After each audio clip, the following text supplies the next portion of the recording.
Before we begin, I would like to invite our listeners to a presentation I will be giving for the American Society of Dowsers on Tuesday, October 19 at 8 p.m. Eastern Time. The title of the presentation is Attracting Synchronicities, Breaking the Cycle of Emotional Attachments. The presentation will be held on Zoom, and registration is $20 for people who are not members of the American Society of Dowsers, but if you decide to become a member, registration is free. The presentation will take about 45 minutes, followed by a Q&A where you will have the opportunity to ask me questions. I hope you can join me. And now for today's podcast. Welcome to High Vibes. I am your host, Bill G, with co-host Nina G. At High Vibes, we're looking into what it means to be a fourth dimensional being in an ever-changing world. We hope that by listening to this podcast, you can feel a greater sense of peace and connection as we collectively raise our energetic vibration to the next level. And now for today's podcast.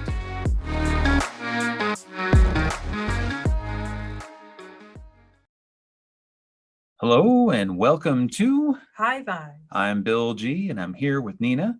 And today is a special episode. We're going to be talking about a show we've been watching on Hulu.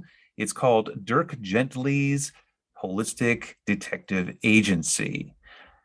We found this show extremely interesting, and we wanted to talk to you about it today because it really falls into what we do in terms of the bringing in synchronicity into our lives. So really that's what we're talking about today is synchronicity, being in the flow, finding those things that lead you to a better life, no matter how wild and crazy it might be, and just going with it. Even the finding of this episode was very interesting for us because Nina is the one who finds these things on Hulu or in the world, in entertainment or whatever. And then you get this compulsion, this voice in your head that's telling you, you need to watch this. Yeah, either it's a really loud voice, or it is it becomes brighter against the rest of the objects around it, like say a book in a bookstore. Or it just becomes something that I stumble across that I find really, really fascinating, and I just can't help but do it. Right. And so those are interesting synchronistic moments where life is showing you something, and then you say, yes, I'm going to actually do that thing because it is being presented to me. It's brighter. It's novel. It's something weird that just kind of pops in and you're like, whoa, I didn't see that 2 seconds ago. Right. And so watching this TV show was one of those types of moments. So the way this kind of popped into my life is a bunch of years ago when we were still living in Kentucky, I had come across the book written by Douglas Adams, who's a great, very funny, very witty author in his own right. He was the author of the Hitchhiker's Guide to the Galaxy series.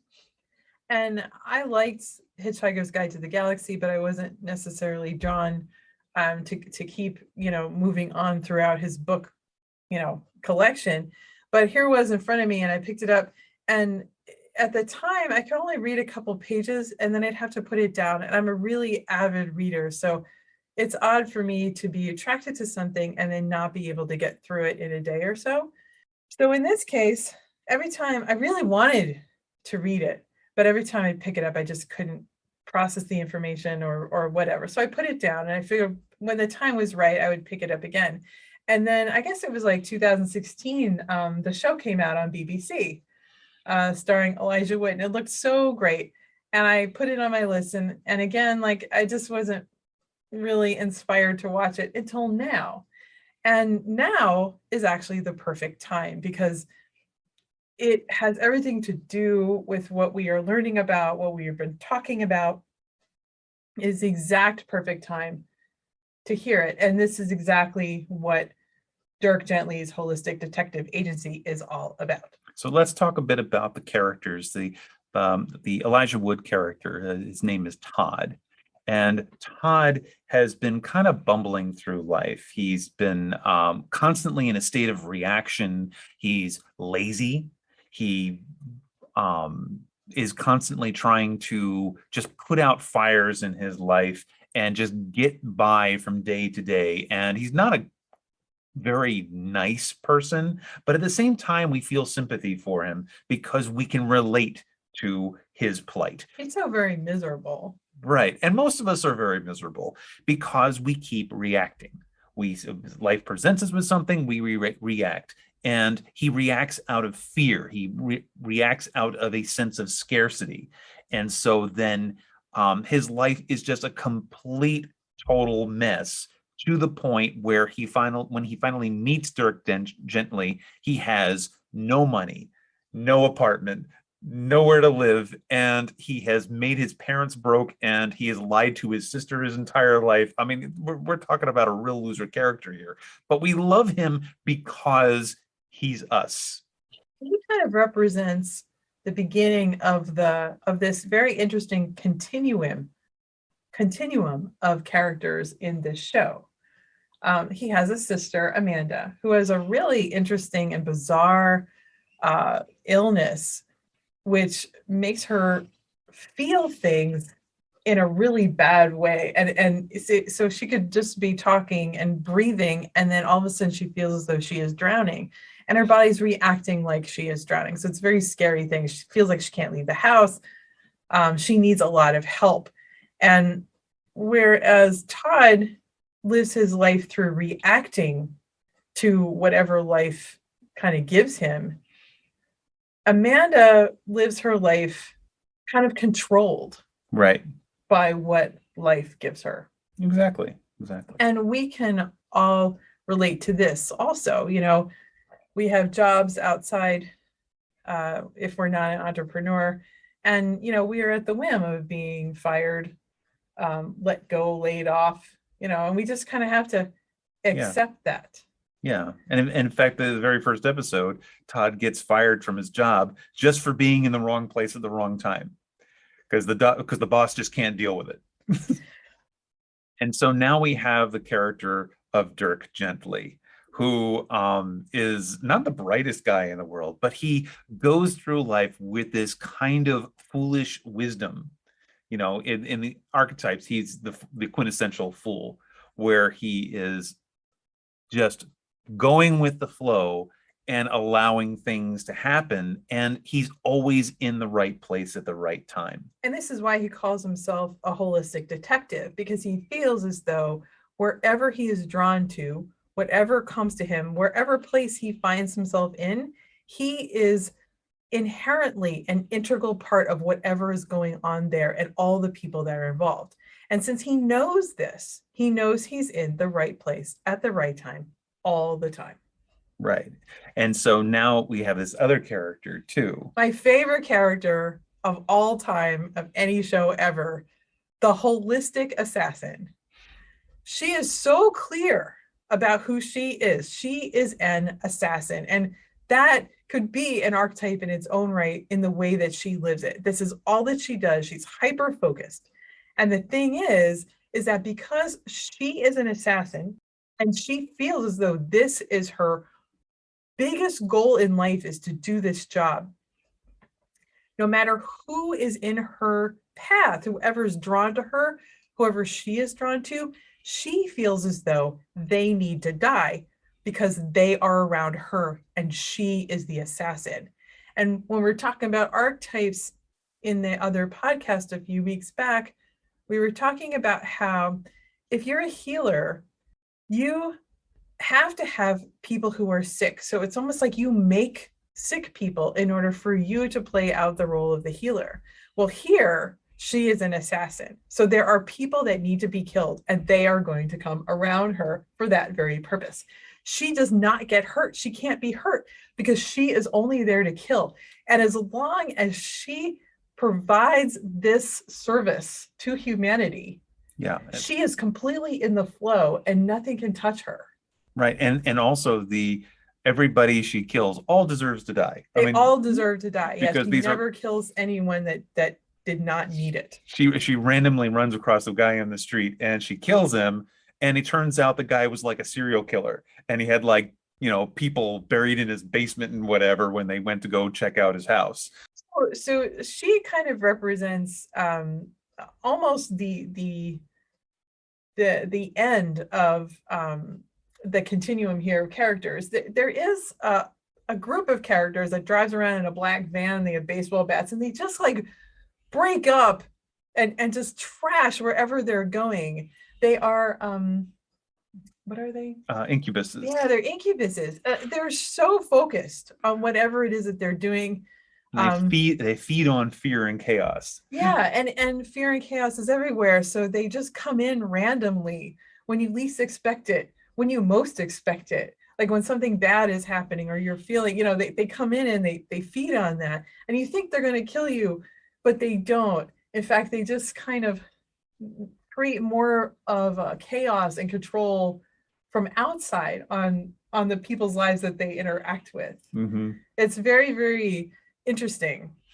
What we love about this show is it shows us a kind of a better way to look at life. When we're in the flow and we see opportunities as they present themselves, and we bring in those synchronistic events and we just kind of say yes to them and we kind of move forward with them, good things start to happen in our lives. New opportunities grow. Another really cool celebrity author that I really enjoyed reading was Bill Shatner. And Bill Shatner wrote a chapter called The Power of Yes in his autobiography. And basically, that kind of changed my life too, because here he was Jim Kirk, and then he was TJ Hooker, and then his career just kind of took a downward slide from there because he was allowing his ego to get in the way of the kind of jobs that he would take. And then one day he just decided that he was just going to say yes to whatever opportunity came along. And so this Priceline commercial thing came along. This gig where he plays this kind of bumbling fool that goes and talks about how you can save on hotels. And that he decided to say yes to it. And that led to getting a job on Boston Legal, to which he won an Emmy for. And that led to other opportunities and other opportunities after that. And it totally moved his career in a completely different direction. And, now he's, famous again. What we got from watching the show at the exact right moment is that if we can slow down and be more aware of what's happening around us, we can see more and more of these synchronicities as they come in. An example was yesterday. You were very busy doing work. Yep. And you were getting really kind of caught up in it. And, I could tell you were a little panicked with the sheer amount of work that you really have to get done in a very short period of time. And as we were talking about it, our son comes in and says, "Hey, Dad, you want to come play with us for a little bit?" And the cat really wanted to go outside. There were a lot of things that were pulling your attention off of your work and saying, "Hey, put it over here and relax, slow down, spend some time outside, spend some time just doing something fun." And you went and you actually did those things. But I think if, normally maybe you wouldn't have. And I think by slowing down and by taking that time just to kind of get your mind off what you were doing, you were able to get more space in your work and complete more that day. Right, exactly. And so by the end of the day, I was a lot more relaxed. I didn't get my to-do list didn't get taken care of, maybe as much as I would like, but at the same time, the work that I actually did was good. Yeah, and maybe it wouldn't have been otherwise because you're just too in it in that moment. Right. And people think that these synchronicities that we talk about, especially like when Bill does clearing work to help people see that, They're going to be these big, huge things. Like they're going to be able to see so very clearly what it is that their path is, of what they need to be doing next. But that's really just not necessarily the case. You could come and see these big, huge things like, oh, there it is. And I'm totally clear. I know exactly what I need to be doing right now. But most of the time, it is just clearing away the blocks to be able to see the little things that come in every 4 to 6 seconds.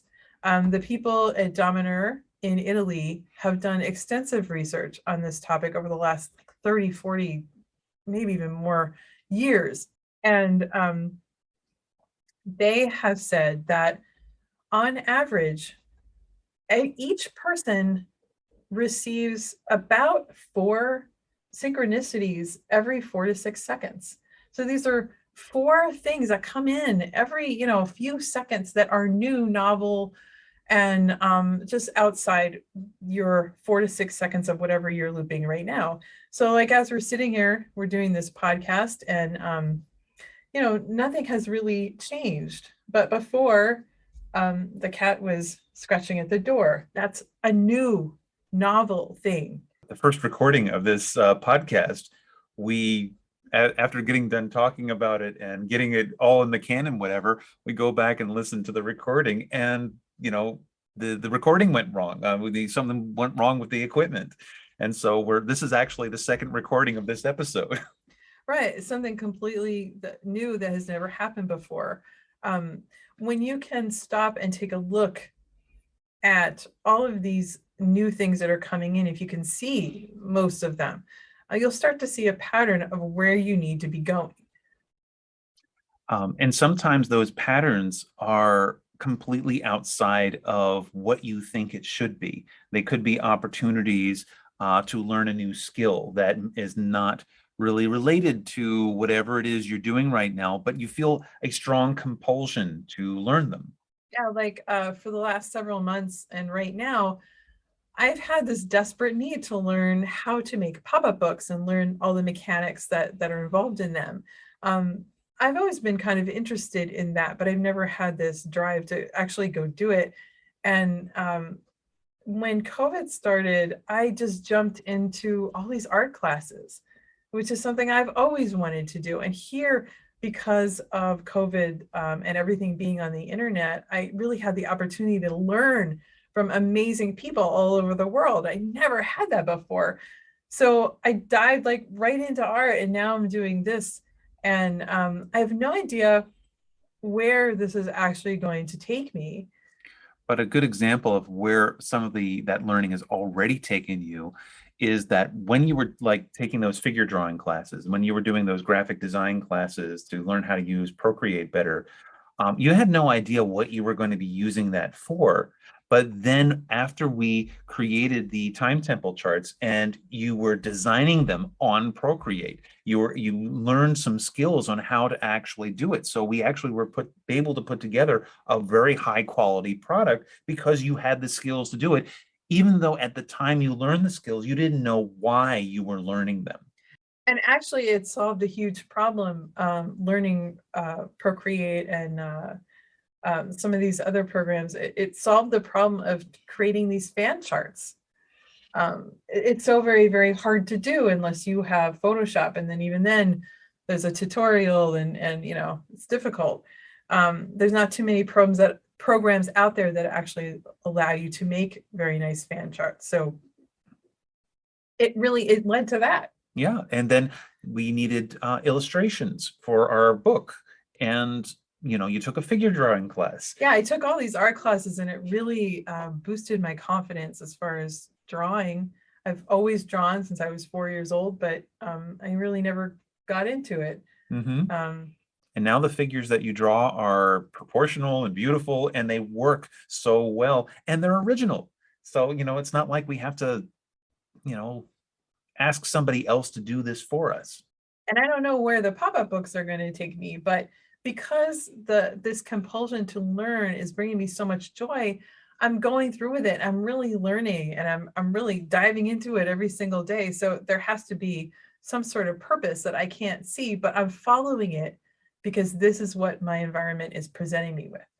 And so when it comes to inviting in synchronicities in your life, it is not necessary that you know what the end goal is or know what this is, how this is going to apply to my overall goal. Say that you have an overall goal, I'm going to bring more abundance in my life, and you are inspired to learn basket weaving. And you're like, I'm not going to learn basket weaving. That's silly. What does that have to do with bringing abundance to my life?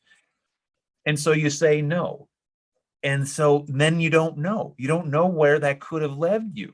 But maybe that basket weaving could have led you to take a class somewhere and meet someone that becomes such an integral part of your life. Maybe, a new partner, or maybe a very valuable teacher, or someone who brings you something into your mind that you really never thought about before and changes the entire course of your life, thus bringing in abundance. So what blocks us from seeing those opportunities or even seizing on those opportunities? And the biggest thing that blocks us are what we call emotional attachment. And emotional attachment is when we throw our emotions onto a singular outcome that we are expecting or that we think that we want, and we ignore everything else. And that blocks us from those synchronicities that want to come in that we really should be saying yes to. In our next podcast, we're actually going to be talking about manifesting something versus dreaming something in. And this goes so well with this topic because those two are related, but very dissimilar in the way that you go about moving something into your life. Right. And so if you want to explore what are your emotional attachments that are preventing you from saying yes to your better life, because that's what's really happening here. Your better life is calling you in these small, seemingly insignificant synchronistic moments. These little signposts that you put out there. This is not someone else putting them out there for you. The environment mirrors back to you what you are projecting out. And so we say no to these things because it's not fitting into some paradigm or some archetype that we are holding on to. So in the work that we do with the charts, we figure out what are those emotional attachments, what are those archetypes that we're holding on to, those constructs, and we clear them. We get them out of the way so that way we can invite these things into our life so you can have a better life experience. And so if you want to experience that for yourself, please go to our website, vitalbioenergetics.com/book online. And then at that point, you can book a session.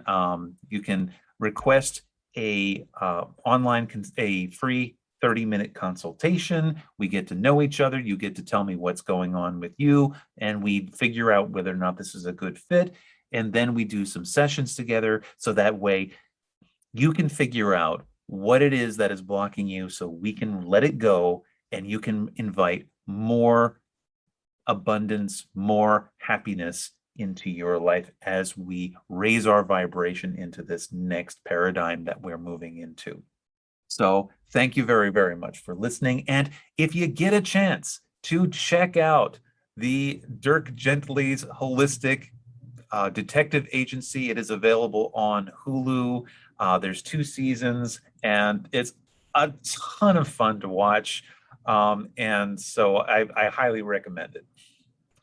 So thank you very much for listening, and we'll see you next time. Thank you for listening to today's podcast. For more information about Bill and Nina G, please visit our website at www.vitalbioenergetics.com. See you next time.